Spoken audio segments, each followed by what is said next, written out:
Hello there. In this presentation today I'm going to be looking at the IB Diploma's English A Individual Oral.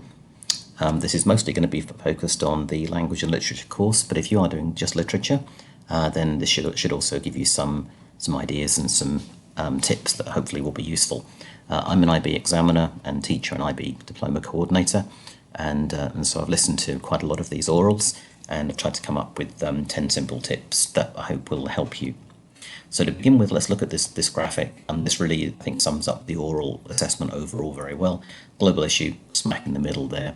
And what you're looking to do is choose a literary text and a non-literary text and discuss how those both represent and discuss that particular global issue. And you do that in terms of having an extract for both of these and then looking at the wider work or bodies of work. That's really it. So you need to understand that initially. Now, we'll look at our top 10 tips. The first few are to do with planning beforehand. When you're looking at picking a strong global issue, it's got to be something that works with both of the texts. Sometimes students pick one that's very, very good for one particular extract and doesn't really work for the other. And it's obvious if you're trying to force or shoehorn in a particular global issue where it doesn't really fit. In general terms, picking a broad subject like race or feminism is too big. You can't handle that really in 10 minutes. Something more specific, such as limited access to education as part of racism, that would work quite nicely. That's quite specific. Second thing is having a really strong outline. I talk in one of the other videos, you're allowed to have up to 10 points that you write down to remind you about what you want to say and how your argument is going to develop and build as you go through your presentation. And you're allowed to bring this into the actual oral with you, which is quite useful, I think. So having a good outline, using it to think about what are the main things you want to say at each stage during the oral, and what examples are you going to use to back that up and support it, because you have to put lots of references all the way through. Why is the writer doing this? What are they trying to achieve? The other main issue with the oral is time. 10 minutes is very, very short time to cover two extracts and the wider pieces of work. So you have to plan very carefully beforehand how are you going to fit all of that into 10 minutes. My third tip is there are a lot of sample orals now available, many from IB that your teacher will have, and also from other websites such as this, where we try and do the oral also to give you some ideas. Some of the samples are very good, and that's nice, but also some of them are less good. And often I think looking at the ones that perhaps lower graded, have lower grades, you can pick up what not to do, and then you can use that yourself to develop your own orals and do the right things. So listening to a range of orals, not just the grade 7s, is I think very, very useful, very important. Okay, my fourth point, plan your introduction really carefully, because it's the first chance the examiner gets to hear from you, and they will be expecting certain things in your intro. So absolute essential things. You have to state your global issue at the top of your presentation and make it really clear what it is. A little bit of context if you need, but not too much.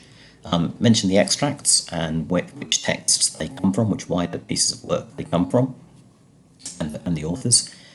And then give a thesis statement, which is a claim, which is basically you're going to be telling me how you're going to show me how that global issue is represented or presented in those particular extracts and pieces of work. Okay, and that's really enough for the intro. Keep it relatively short. I'd say certainly under 2 minutes, because you don't have a lot of time if you go on too long here. Once you've done that, you can work your way through the extracts and references to the wide bodies of work. And really what you're looking to do here is take the extracts and then reference specific references within them. And that should act as a springboard to talk about the piece of work. So you look at the extract in detail, but also refer to the wider work that it comes from. And again, if you look at this, you don't have a lot of time to do all of that. But it's important that you cover the extract and the wider body of work. And again, all we're looking at is how do they treat the global issue. And the same again for the non-literary text. You'd look at maybe one cartoon or one image, but also the wider images. It's very important that you don't only talk about the two extracts, or that you only talk about the two extracts and mention the wider texts in passing at the end, because that will affect your overall score. Certainly for the focus and development, the criterion C, you'll get penalised there. So practice, make sure you've got a nice balance between those two. One of the best tips I give my students is try and get inside the writer's head. So you're talking about how these texts represent a global issue, and the writers obviously have decided they have an opinion about this global issue. They're trying to put that opinion across through their words, and you need to get inside their head and think, why did they use that image? Why have they used that particular word and not another word?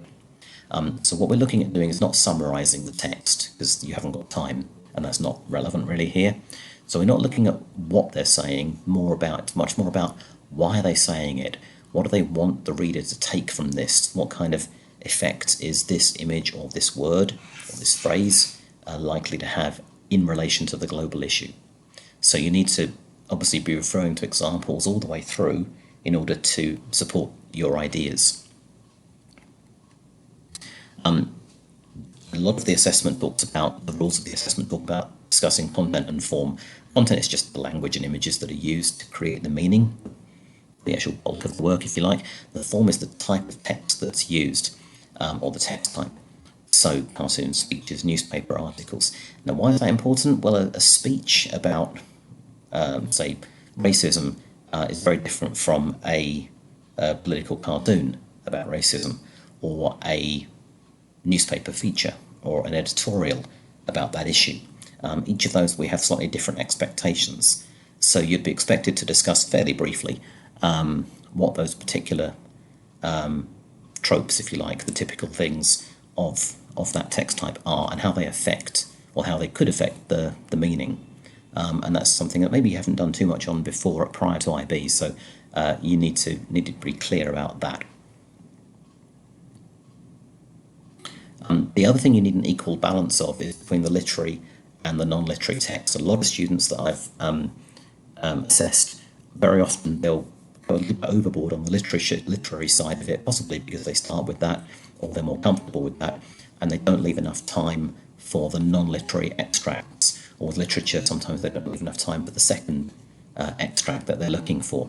So have a very clear idea of the time when you're doing your oral, and make sure when you're planning, you know roughly what 10 minutes sounds like, because if you do go over 10 minutes, your teacher will interrupt you, and obviously that can affect the kind of organisation focus part of the grade, which is a fairly substantial part.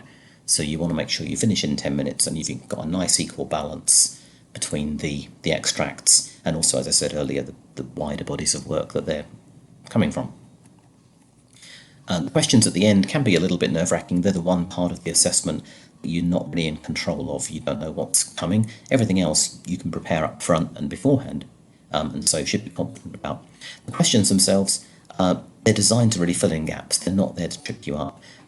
Whatever you say during the questions can help you with most of the other criterion scores, and so they're a very useful thing. So try and engage with the teacher. It's not a natural situation, I know, but try and make it seem like a conversation and engage. And remember, again, the focus needs to be really on the global issue.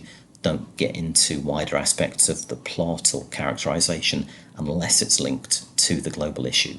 Sometimes questions and the answers can stray a little bit from where the teacher is trying to get you to go and what they're trying to get you to discuss. And the last thing really here is just practice. As I said earlier, you're in control of this. Even though it's a one-off assessment, you can practice this as many times as you like beforehand and get comfortable with the argument you're making, how you're going to make it, explaining the author's choices, explaining the examples they give, how do they work in terms of the global issue.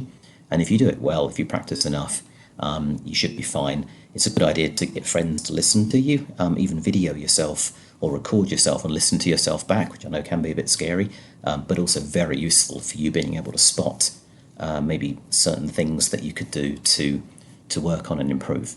Okay, so those are my top 10 tips for your individual oral. Good luck with it, and I hope that's been useful. Thank you very much.